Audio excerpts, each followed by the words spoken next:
Good evening. I'm Robert Keston, Executive Director of Stonewall National Museum, Archives, and Library based in Fort Lauderdale. We are the largest LGBTQ library in the world.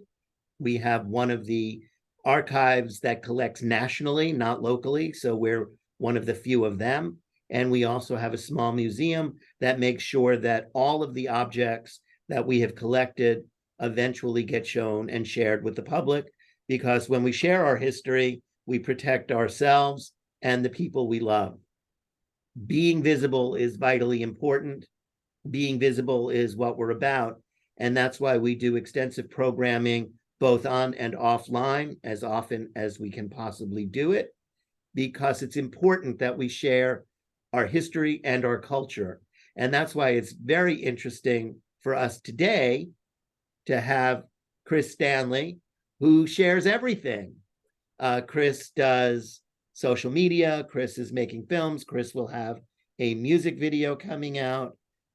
And he understands the value of being visible, the value of not being afraid, but being proud of who you are, proud enough that you can go up to people that you don't know anywhere in the world and tell them who you are.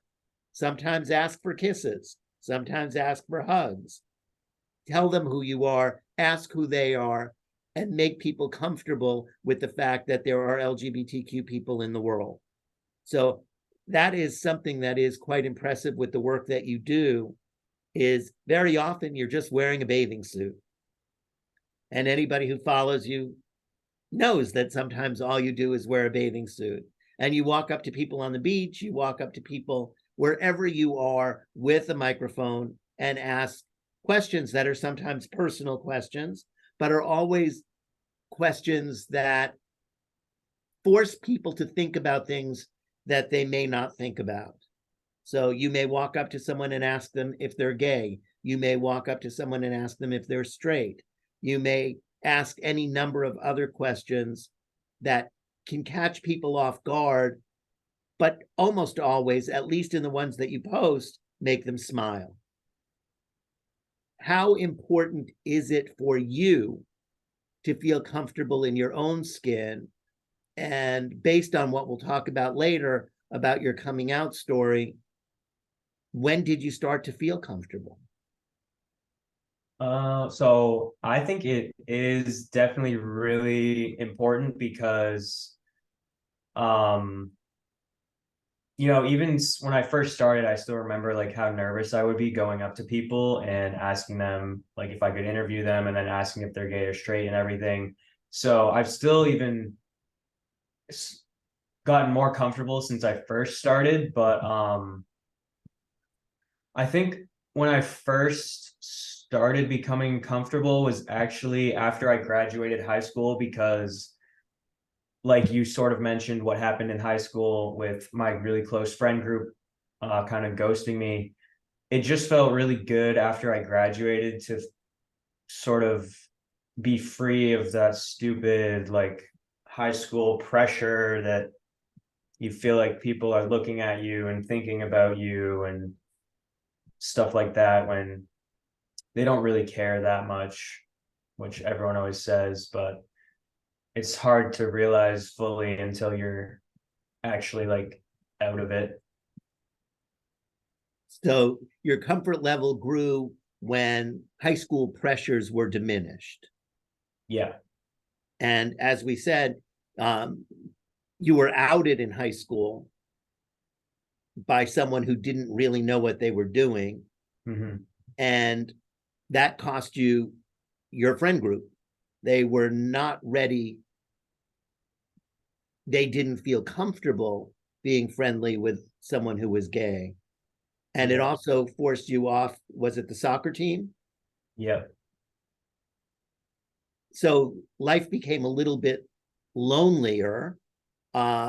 Was going out on social media at that point a way of dealing with the loneliness, dealing with who you were, finding an outlet because you needed a way to be social that you didn't have in school?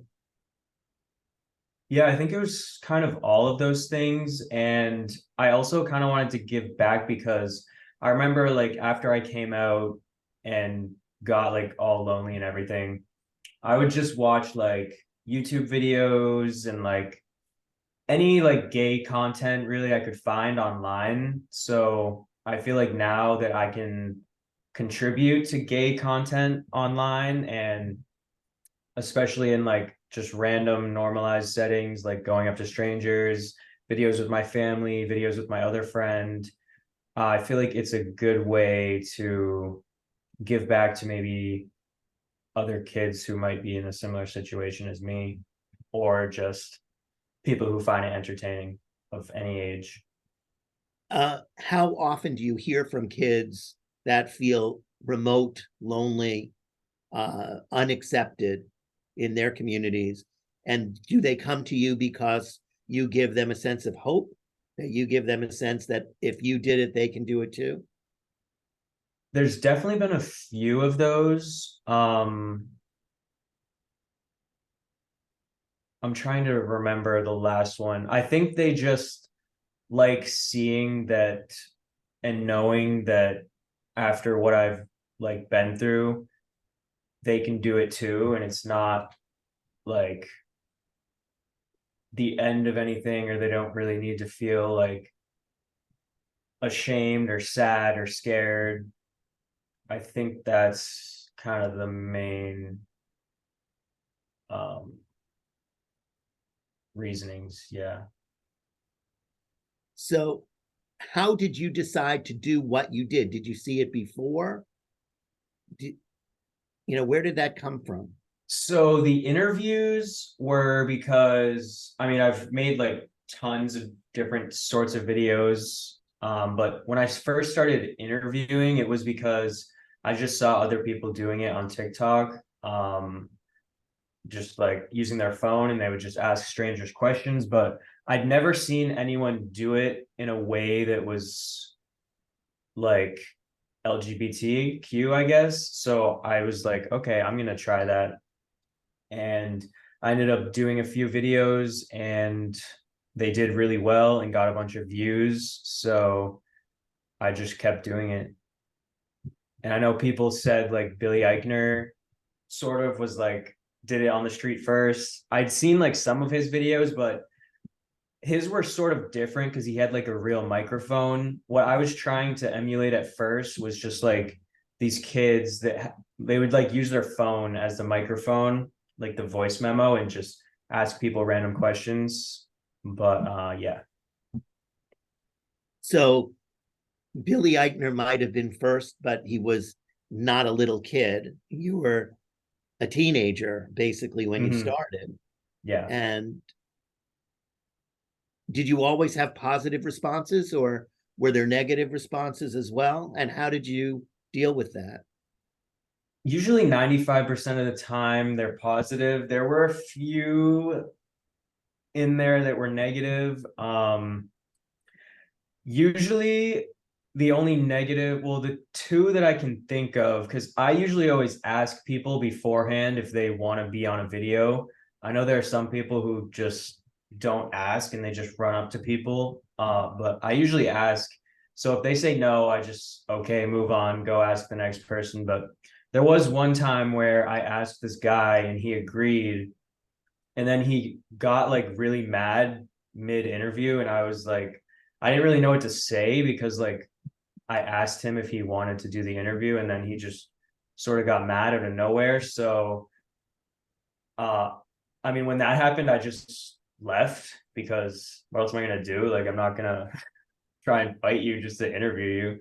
So I basically just left. The other time that I can think of that was like sort of negative was I was interviewing these straight guys down in Florida, and right after I asked the first question, they seemed like really kind of homophobic. So they didn't know if I was gay or straight. So they asked and they were like, "Are you gay?" And I was like, I just lied and said I wasn't gay because I was like a little scared at that point. And then I just like sort of ended the interview and went to find new people. So, gotten to a point where it's been really uncomfortable as well, Hmm. at least that one time. Yeah. And I But guess twice. yeah, it's really not a lot. Like those are the two. There's probably like maybe two more where it was really uncomfortable like that. Now, when you're out there by yourself. I usually always have a cameraman.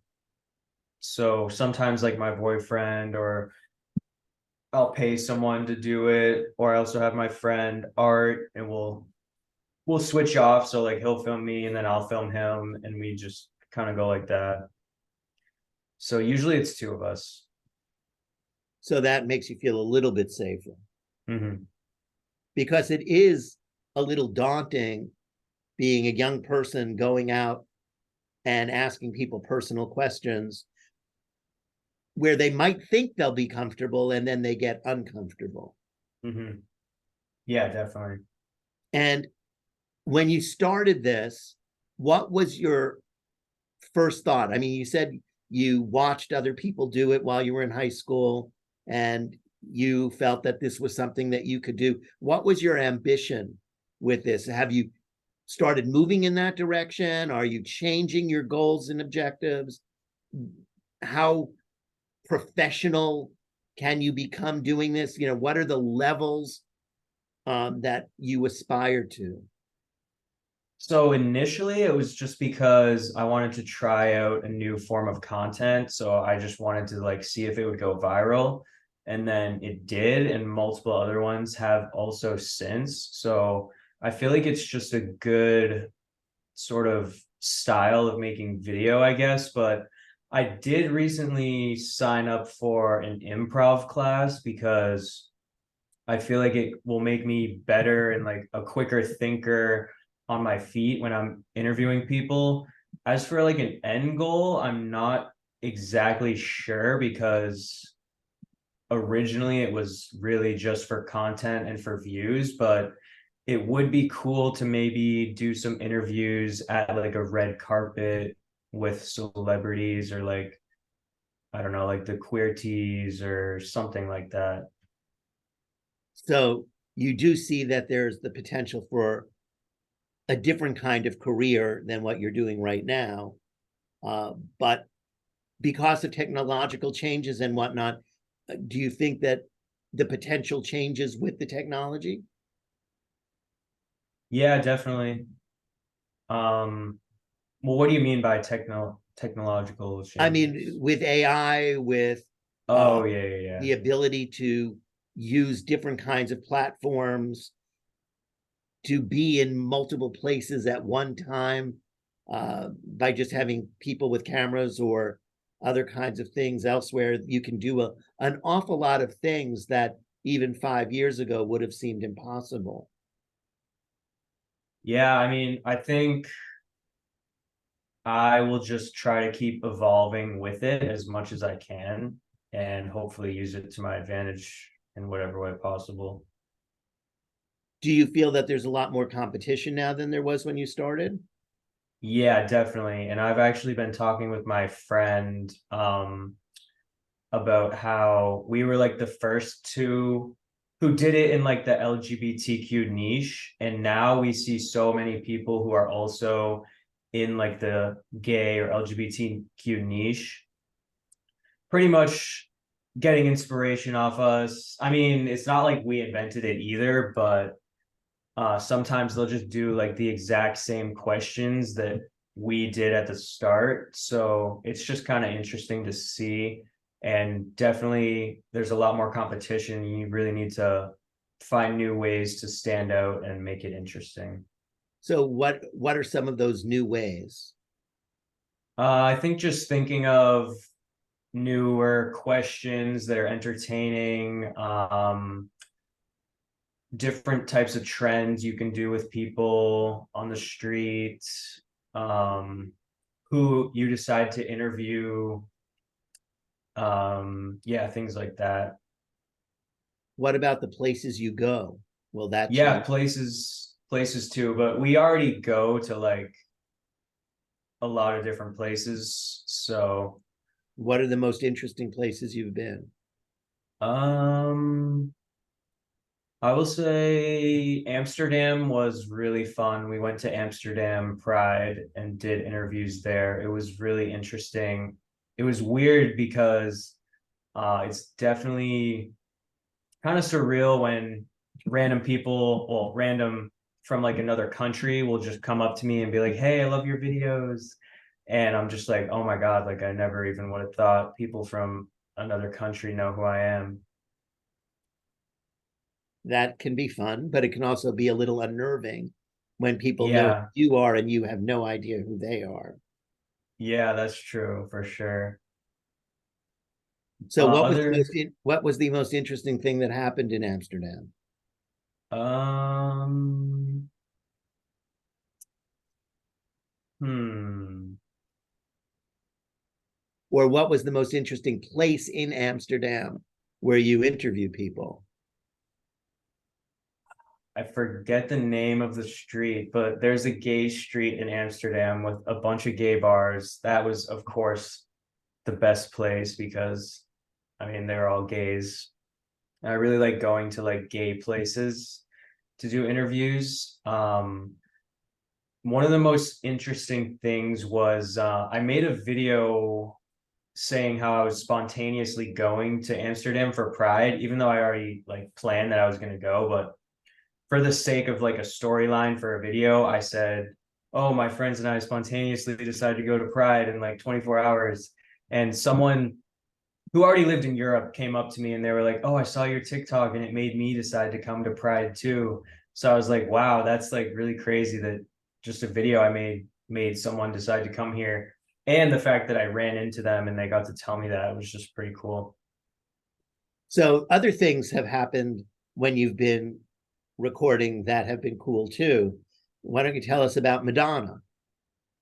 Yes, so I was in New York filming some interviews with my friend, and I met this guy who was a huge Madonna fan.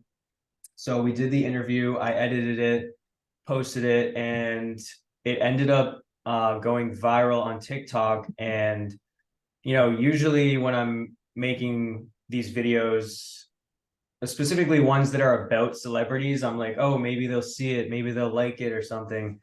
But Madonna ended up seeing it because everyone kept tagging her. And then she actually reposted me on her Instagram story. And I was like shocked because like it's Madonna, but also I wasn't like, I'm not saying I don't like Madonna. I love her, but I wasn't like as a huge fan, like a fanboy or like obsessed with her. Like this other guy who I interviewed, he was like, he loved her. And so when he saw that she reposted us, I was like really happy for him because he was freaking out. He was like, "Oh my God, all my friends are sending me this, all my friends are texting me. This is crazy." So yeah, it was definitely a really fun experience. I still remember I was like right over there in my living room when I saw it with my boyfriend. I was like, "Oh my God, Madonna reposted." So that was Yeah. how many experiences like that have you had that have Um, with reposting, it's really just been Madonna, but it was just like I didn't really expect it at all because I don't know. I mean, it's just like it's Madonna, so why would she repost me?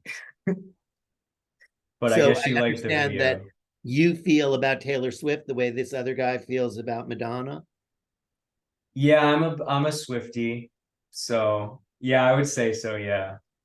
So how do you get Taylor Swift, who's now on her the biggest tour probably ever, Hmm. to repost you? I don't know. I feel like it's almost, I mean, nothing's impossible, but like I have made a videos about Taylor that have gone viral, but I feel like for Taylor, she doesn't really repost people.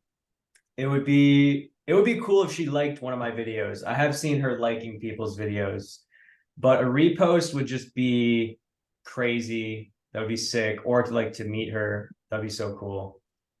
So what do you think? Now you're making films. You made your Mhm. first short film. you have a music video coming out. Um, is it possible that those kinds of new efforts on your behalf, pushing you into a completely different realm, potentially in the video or film world, will open up doors? And what doors would you like to see open for yourself? Yeah, definitely.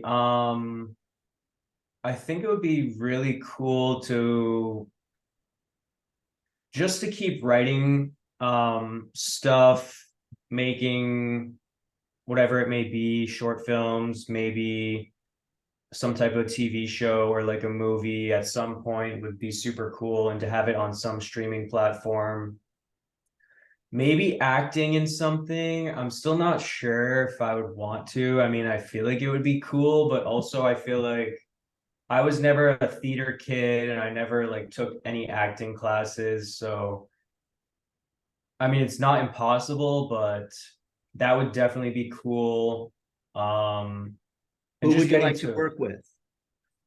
as in like directors. Directors, other actors, writers? Um, hmm. I don't actually know that many directors or writers, but actors, I mean, it would be really cool to act with like Noah Schnapp, I guess. I mean, like I mean, not any actor, but Noah Schnapp, yeah, that would be cool. And why? Um, oh wait, I was just thinking of someone else. Noah Schnapp, maybe like Kit Connor. I mean, they've been acting for like such a long time, though. I feel like it's a little different. Um, I mean, they're just like iconic and cool, and I feel like there's something about like TV shows and movies that when you're acting in them and like when people watch them, that can just make them feel a certain way that nothing else really can. Like when people watch my videos, like the little interviews, they can smile and laugh, but like when you watch a full TV show or movie that really makes you feel something, I feel like you can't really compare it. So yeah, So that's that's sort of like a song too. yeah. The right song can put you through an awful lot of emotions. Hmm. So that's Yeah. an ambition of yours, is to make people feel something. Yeah, that would be cool. Definitely. And so what do you watch on TV?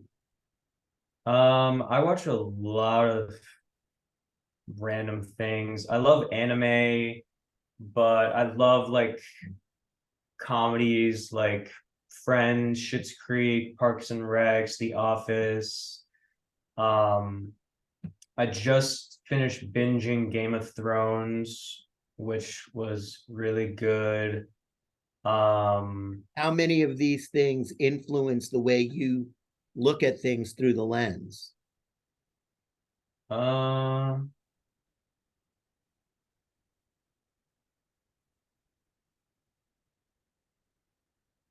I think they do maybe more than I think they do, especially like when I just finish. I mean, you know that feeling like when you finish watching a movie, so like you leave the theater and you're like, oh, this is my new personality now. Like, So you're the new Dan Levy? yeah, yeah, yeah, yeah. So Maybe. maybe there are worse things that you could be.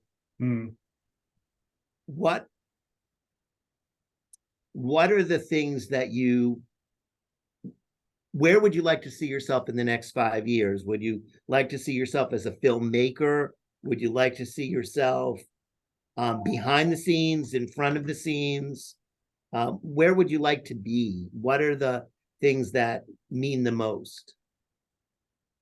Hmm. I think it would be really cool to be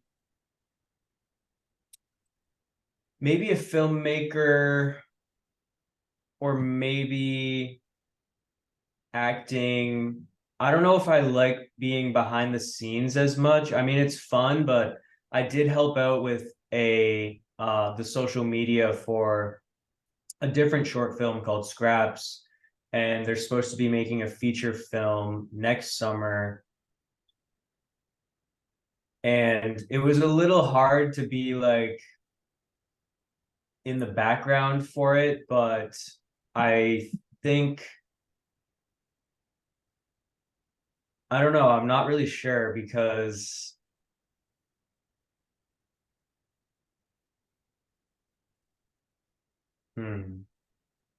So you like being the one who's visible. yeah, I think so. I mean, I did like being in the background, but I feel like it would have been cooler even if I just had like a small role because like I said, I feel like if I tried to like do acting, people wouldn't take me seriously, or it would be like maybe hard to get people to take me seriously just because like I've never really done it before. But I mean, making videos is sort of acting. Definitely. So I don't know. So it's hard to know really where you want to go. Yeah. Now, you've been doing this for a while. You have a small group of people that you do this with. What is the relationship that you have with these people? Like one of them is a friend from high school, but he's not really a friend from high school. He's went to the same high school, but he's a post high school friend. So how did that Mm-hmm. happen? So after we graduated, we were still living fairly close by, and he had a YouTube channel, and somehow he saw that I also had a YouTube channel. I'm not sure exactly how he found it, but he reached out to me and asked if we wanted to like make a video together, and I was like, okay, sure. And he was straight, so me being gay and sort of freshly not caring what anyone thinks, I was like, okay, well, maybe we should exploit this and be like a gay straight duo. So we did just it was sort of like a Q&A, but it ended up being like my best video on my YouTube, sort of going viral. Not like very viral, but a little viral. So then we just kept collabing and kept making videos together. And yeah, because in high school, I don't really know why we weren't friends in high school. It was just like, I guess like cliques and what people think and everything, you know. So he was in your film, Mm-hmm. plays your best friend. Yep. You play his best gay friend, Yep. but yet, and we don't want to give too much away, but we can say that he knows something about you, but until the end of the film, and it's a short film, he doesn't know everything about you. Mm-hmm. And what he doesn't know comes back to haunt you both. Yep.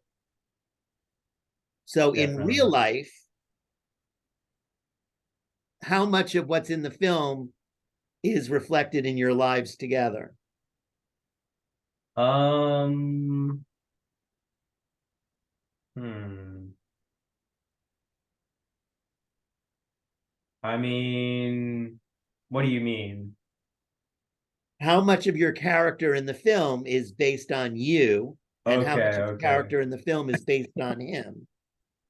Um, I mean, I'd say like a lot. The thing is, in real life, I'm not actually into Don't say it. the spoiler ending, but other than that, I would say it's pretty accurate. We're just two friends, like straight and gay duo, and it was always interesting to me, like after I came out, trying to, well, specifically because of what happened, trying to just like find friends who I could talk about gay stuff with who wouldn't make it weird.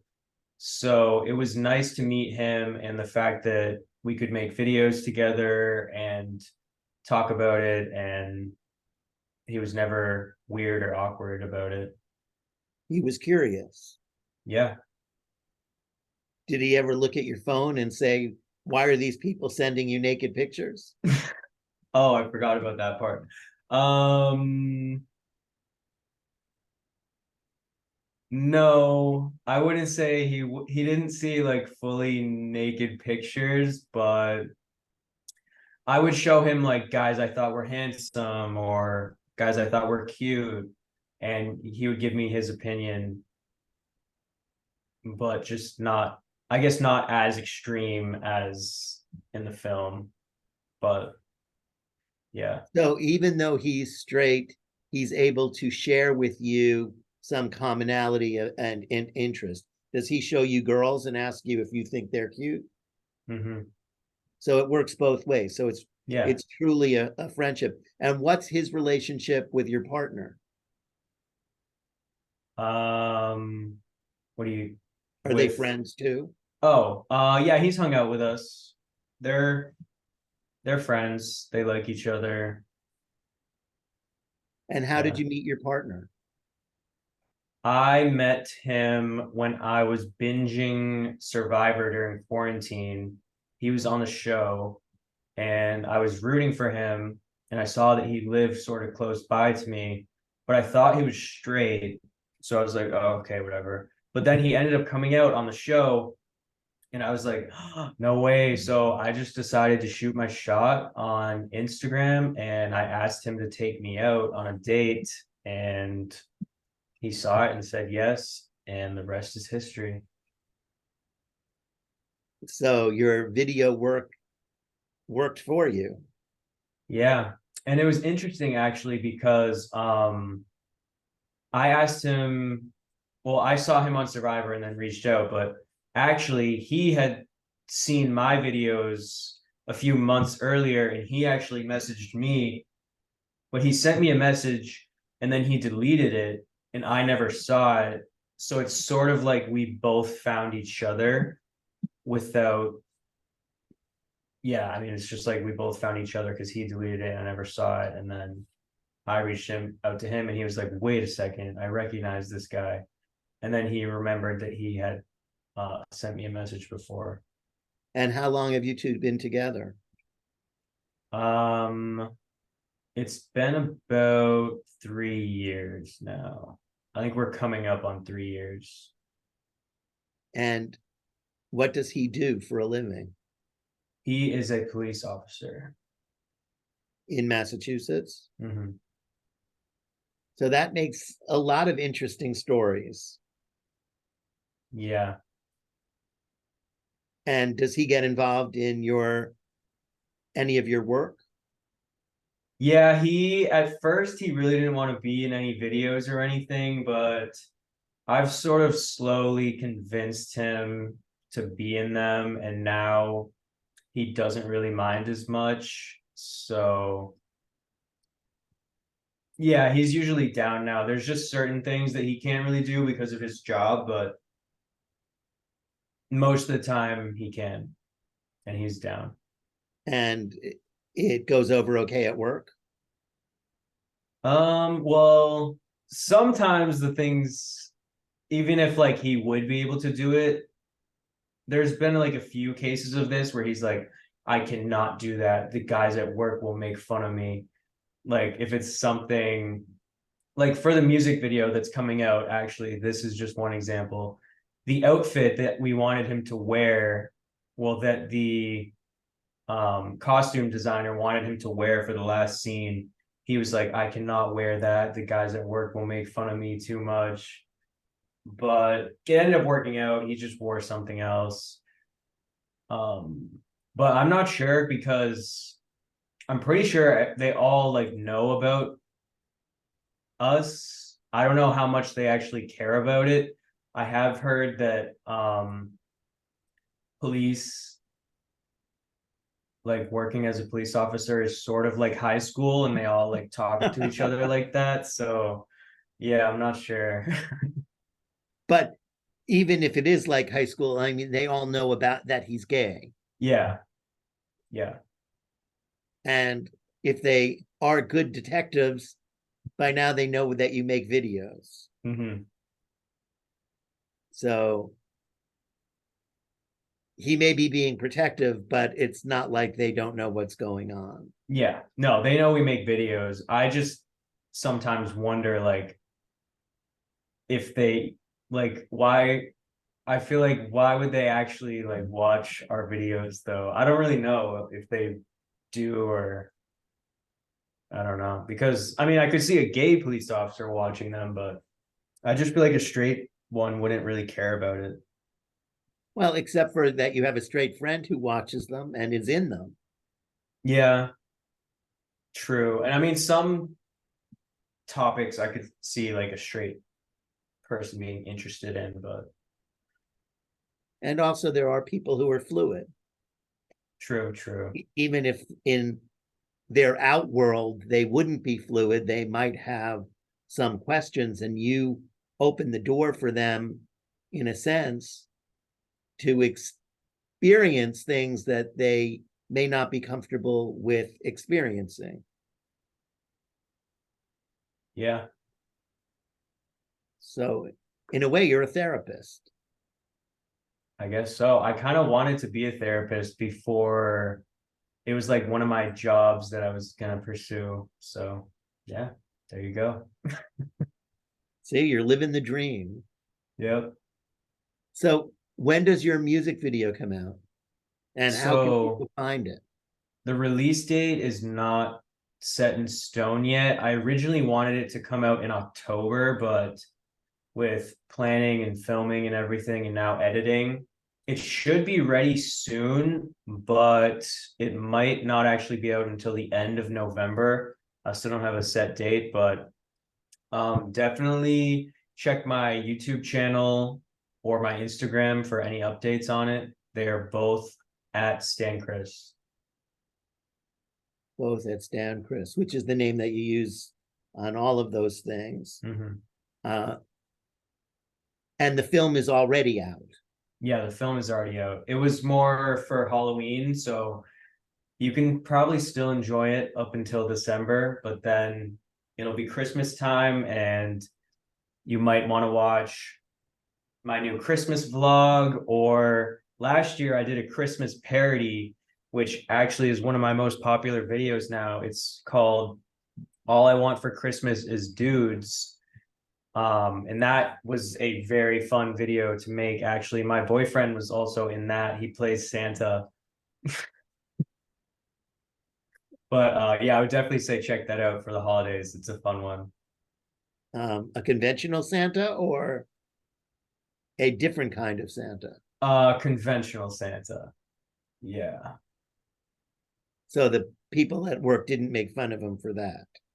He thought they were, but this is the thing, like I don't know if they've actually seen it.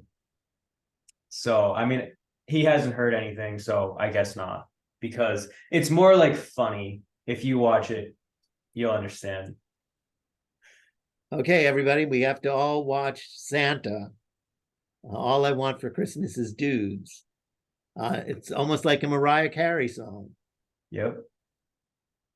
So maybe you can get her to repost you. That would be cool. It's like a cover. It's sort of like a cover of her song, but I just changed some of the lyrics, obviously, Well, too. there's definitely a push.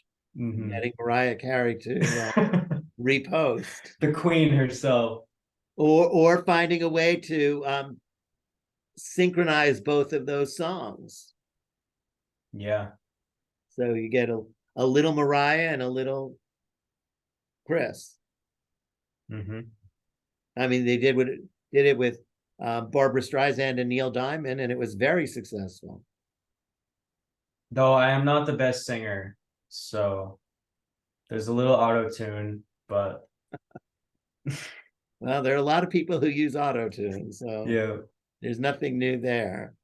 What kind of music do you like? Um, I love hyper pop. Do you know what hyper pop is? Probably not.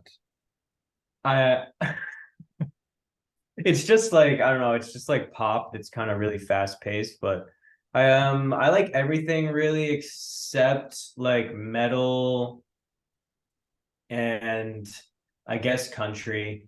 So like hip hop, pop, rap, alternative. I really loved alternative when I was in like high school. My boyfriend being a lot older than me got me into some hair bands and like rock. So I like those. Um, yeah. Do you like Cher? I like some of her songs. I haven't listened to like too much, but I know when I'm in Provincetown, there's been a couple Cher songs because a little bit of an older crowd there. And I mean, her music is iconic. And And she is definitely a gay icon. yes, for sure. So, yeah. And it's hard to, well, right now she's got what, the number one or two Christmas album that's out there now? Hmm. Oh, yeah. Wait, didn't she just release? Is that her? Yep. She just Wow. released a studio album for all Christmas songs where she's got a whole bunch of duets. Wow.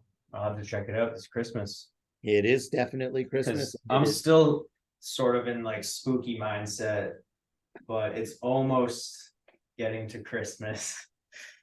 yeah, After well once you Thanksgiving, I feel like. yeah, once you jump the Thanksgiving broomstick, you're in Hmm. Christmas. But the stores are all ready for Christmas. Hmm. So what is your favorite thing to do when for downtime? Um, I like skateboarding and longboarding. I've done a few competitions. But actually recently I just joined an all gay soccer team. So that's been really fun. It feels kind of like I'm getting back a part of my teenage that was sort of taken away from me. So, well, I mean, yeah, I guess that's a good way to phrase it. So that's been really fun for sure, and meeting all of them and just playing soccer again.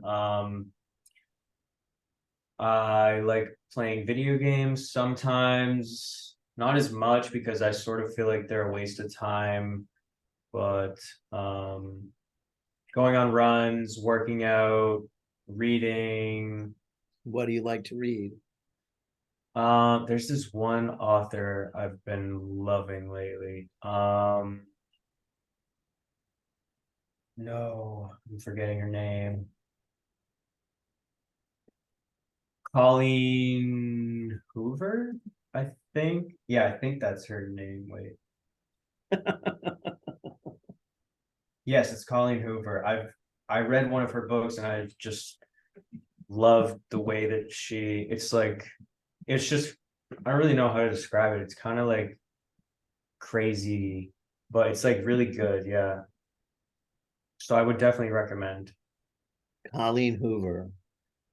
Everybody, Colleen Hoover, when you go to Stan Chris's Instagram to see the new music video that's coming out, there's a lot to do there, a lot to do there. One of Um, my other favorite books that is actually gay though is called Front Runner by Patricia Nell Warren. One of my subscribers actually sent it to me. I like had no idea about the book, but I ended up reading it and I was like, whoa, this is really good. So so yeah. how many subscribers do you have? On YouTube right now, I have about 320,000. And what is your most successful video number? My best video has on YouTube, I think it's like 20 million views. That's a lot of views. Mm. And how does that translate in terms of how people in the industry view you? So, I mean, I feel like finally people are starting to take me seriously because it sort of always annoyed me a little bit because I felt like people weren't taking me serious with my videos, or like just like me as a person, I guess, or me in general. But um I think now finally they're starting to see, okay, this kid knows what he's doing. He's coming and making really interesting stuff. I guess, yeah. So it's nice to be taken seriously. Yeah, I like being taken seriously. So if someone was to come up to you with a microphone and put it in your face and say, Twinks or bears, what would you say? I would say bears. Now, and why? I don't really know. I've just always sort of liked bears. I like dad bods, so that's definitely more on the bear. I feel like maybe there's something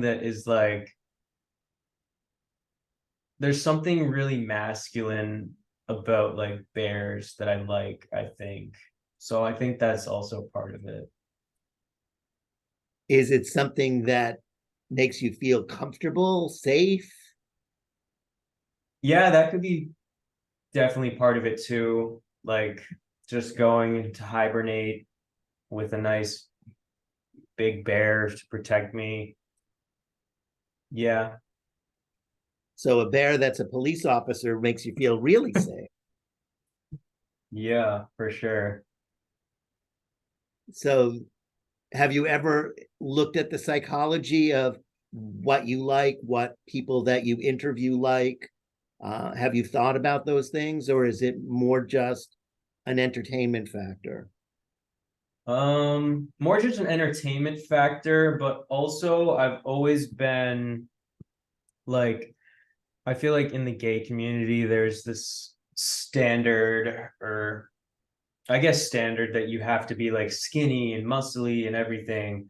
And so I always like making videos where I can say like, you don't have to be skinny and have muscles to be attractive, and there are people who like all sorts of body types. I had like a whole series where I said like reasons to like chubbier guys, and a lot of people actually enjoyed that series and said it made them feel more confident. So that was definitely nice to hear, and I'm really glad I could like help people with that, because there are people who like that stuff, and we're here, maybe we're just not as loud as,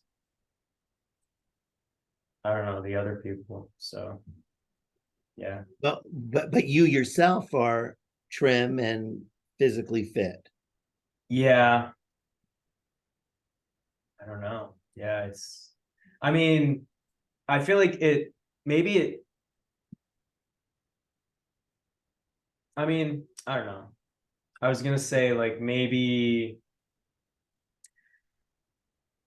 it's better coming from like someone like me who's saying like, I don't really necessarily think people who look like me are the peak attractiveness. I mean, at least for me. But But you're lucky that but other people everyone's think so. taste is different anyways. So yeah. Yeah, no, everybody has different tastes, and even the most gorgeous person in the world does not necessarily appeal to everyone. What do you look for in a friend? Um And the reason I ask is because you had friends, or you had people who you thought were your friends, and they deserted you at a time in people's lives, high school, when those kinds of things are vitally important to your self esteem. So I would imagine to some extent that changed what you think of in terms of what friendship is and what the responsibilities of a friend are.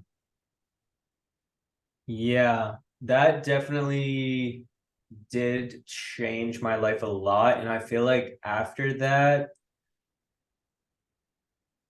it's sort of like, can I swear on here? Yes, you can. I feel like it sort of like fucked up my whole perspective of like what a friend should be, I guess. So I had to kind of try a little harder to have friends and keep them, but ones who were specifically like friends who I wanted and who were actually like good friends. I would say definitely like loyalty is up there for sure. I guess just being there when you need them. I like someone who can make me laugh, make me smile. Someone who has at least some similar interests as me, because then we can do stuff together that's fun. Um, mm. And someone who doesn't feel like they don't take a lot of energy to hang out with. Like you can just hang out and be doing nothing. I like that. Yeah, I think that that's a real indication of when somebody is your friend. When you can Yeah, just sit around and yeah, be quiet together, yeah. that comfort level Hmm. where you're not being judged. Yeah. So if you were going to ask questions of people that are watching you be interviewed, what would you want to know from them?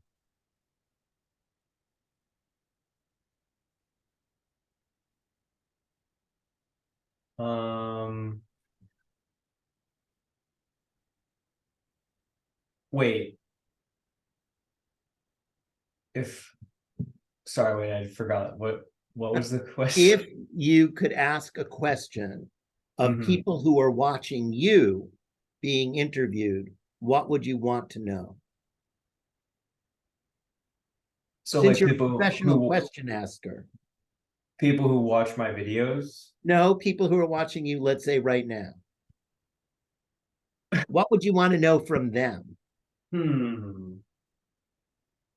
Um, I mean that friendship question kind of had me stumped a little. So maybe like what do they look for in a good friend? Um, maybe So is that going to be like next summer? You're going to be walking on the beaches of Massachusetts going, what do you think is a good friend? I mean, if other people would find it interesting for sure, because it's really trying sometimes hard to find things that other people will also find interesting. Um, I guess just like what are they obsessed with right now? Um, that could What be would a you good say you're question. what would you say you're obsessed with now? Hmm.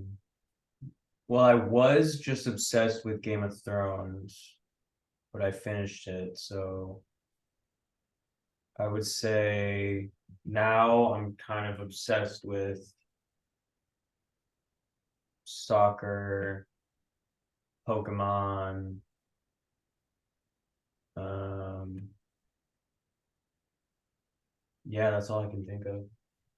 It's a Are you obsessed with becoming a better filmmaker? Yes. Yes. Are you obsessed about Colleen's books? I don't know if I'm obsessed with them, Do they but challenge maybe you? I should be though, because they're fun. I've just been like trying to read more, but I always get bored of books unless they're like really, really interesting. So yeah. So I just want to make people aware that if they want to ask questions, to please put it in the, I don't know, what do we have down there? You can put it in the chat, or you can, yeah, put it in the chat if you have a question, and I'll keep my eyes open and see if anybody wants to tell us what they're obsessed with or what they look for in a friend. or what they want Chris to tell them about himself, since there's so much that we still don't know. How close are you with your family? I mean, we're close. We're not like super close. I always felt like sometimes when like they accept me for being gay and everything, and like that's like definitely fine, but sometimes I would feel a little jealous of like other kids because I feel like they were closer with their family. I feel like I was super close with my brothers, but like when we were younger and growing up, and like there's nothing really wrong now. It's just maybe we don't talk as much as we should, but we're sort of How all much is in. how much of that is your fault? I mean, I think it's both sides because it's maybe just not talking as much as we should, and we're all in like different areas of life. So So yeah. what's your favorite anime? My favorite anime is probably Hunter x Hunter, but some other good ones are I love Naruto. That was one of my faves. Jujutsu Kaisen is so good. Um, Attack on Titan. I mean, all the mainstream animes, I've pretty much seen all of them. I love all the hearts. You just know every single one. Yep. Like Black Clover, My Hero. I've seen like pretty much every mainstream, I would say. Just not like Dragon Ball Z or well, I haven't watched it, but I don't know. Yeah. So now, do you prefer anime over live action? Um Over like actual TV shows, you mean? Well, you just watch Game of Thrones. That's live action. Mm-hmm. Well, So, Game of Thrones, I feel like is unique because that was really good. I feel like I like both. Sometimes I feel like animes just have like a deeper storyline sometimes, like in my experience, and it's just like they really get you and they're just kind of more emotional, I guess. So, but I do like both because like I don't really watch comedy animes. That comedy shows, I usually go for like live action, like Schitt's Creek, The Office, Parks and Rec, stuff like that. But there's certain animes that just like, I don't know. I feel like they so just if you had your druthers, which would you make a TV series more like Schitt's Creek or more like anime? probably more like Schitt's Creek because, well, anime, I can't like animate. But if you mean like, if you're talking just the storyline, actually, that's a tough one because like if I could think of such like a deep storyline like these animes have, that would be cool. And I would love to like make people feel that much. It would be cool to make like a movie or TV show that like makes people cry. I don't know why, I just feel like I would like doing that. Well, the best comedies can do that too. There were certainly episodes of Schitt's Creek where people cried. True, true. Yeah. But it's kind of a different cry though. It may be different, but good work is good work, don't you think? Yeah. Yeah. So I would go for either, I guess. I feel like comedy's harder and like Definitely. Schitt's Creek is just so well done. But yeah. So I would like you to remember to let us know when your music video comes out so we can post it and Got it. get people watching it. And our time is just about up. And so I just wanted to thank you for being here. It's been fun. We've never done this before with an influencer. So that's been interesting for me. But I just wanted to remind everybody who's watching, this is Stonewall National Museum, Archive, and Library. and we are here in Fort Lauderdale, and we are welcoming to everyone, regardless of who you love, regardless of who you don't love. You're welcome to come here, see our exhibitions, look at our books, get a tour of our archive, and really come and feel part of a family. And we strongly believe that the rainbow flag is a flag that everybody fits under, because the LGBTQ community is in every other community. There's not a race, creed, or color, or religion, or nationality where you won't find someone from the LGBTQ family living.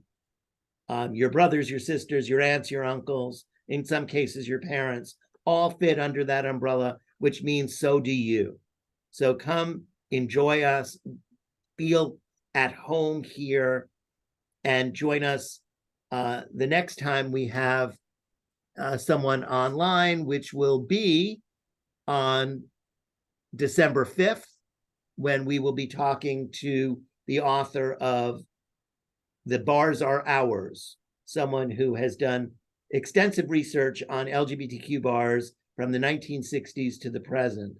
The book is amazing. Bars are a place that have been a bastion and a safe haven for people in our community for 100 years.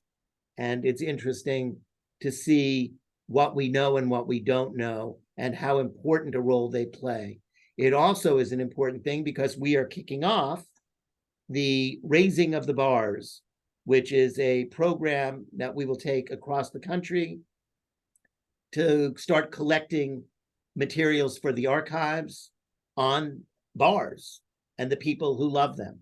So join us on December 5th for that. And thank you again, Chris. It's been a real pleasure. Don't be a stranger. If you come to Florida, please come and visit us at Stonewall. And anything that we can do in support of you and your efforts for the community, please let us know. We will do what we can, because we think that it's so important that young people like you are out there, are open, and are inviting of other people and welcoming of other people. It really makes for a better world. So the work that you're doing, even if sometimes it's more entertainment than serious, it really has a serious part to it and makes people feel a little bit more safe and a lot more welcome. So thank you very much. Everybody have a good night, and we'll see you soon. This will go on our YouTube channel and be part of our permanent archive collection. So you are now part of the Stonewall Archives. Ooh, thank you so much. Thanks for having me. My pleasure. Thank you. Bye.